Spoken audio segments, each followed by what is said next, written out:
8 Republican candidates took the stage without Donald Trump, but his day trip to an Atlanta jail will refocus the 2024 discussion back squarely on the frontrunner. Joining me now, one of Donald Trump's biggest critics, the former Republican governor of Maryland. Thank you so much for joining me, Mr. Hogan, Larry Hogan, I should say your name. Thank you.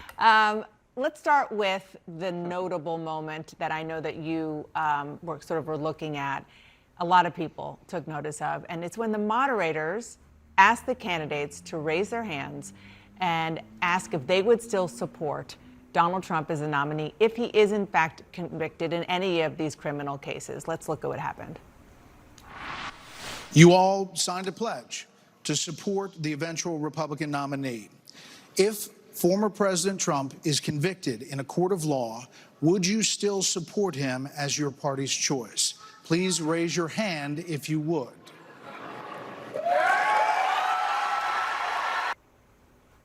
How much does that sum up where your party is right now? Well, that was the low light of the entire debate. I mean, I was embarrassed and disgusted by it. The fact that, look, we've got to let the court cases play themselves out. We can't. Everybody is presumed innocent until proven guilty.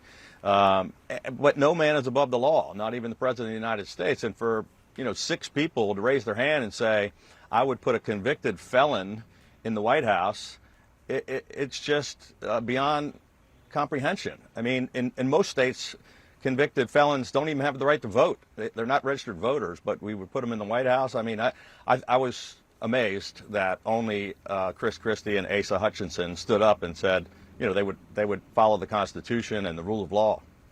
And you have urged candidates to take a more aggressive approach towards Trump in this primary. But I want you to listen to what happened when Chris Christie did just that.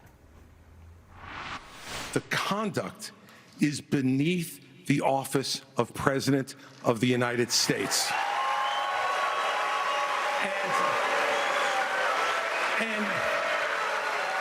And this is the great thing about this country. Booing is allowed, but it doesn't change the truth.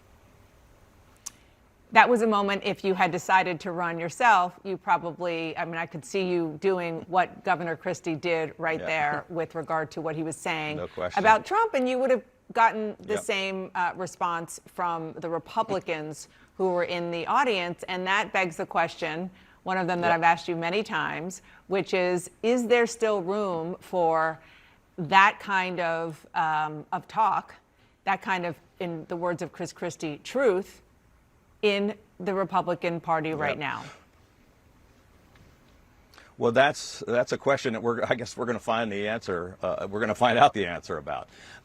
Look, I thought Chris Christie, was telling the truth. He had a lot of courage. I liked the way he pushed back on the audience. But this is not a representative sample of the voters in America. This is the most partisan, most active base of the Republicans, those couple thousand people that get in that room.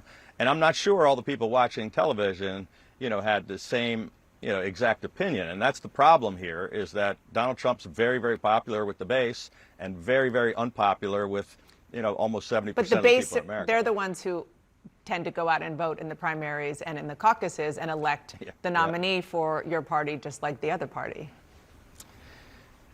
Well, that's the problem, and it's one of the reasons why I'm not in that primary. I didn't want to see 11 people splitting up the anti-Trump vote, and I wouldn't mind standing there next to Chris Christie and Asa Hutchinson getting booed, but I just didn't think it was productive. I think they have to keep telling the truth, because the fact that people were willing to just forget about what happened on January 6th, it's ridiculous. It's absurd. It's an embarrassment to the party.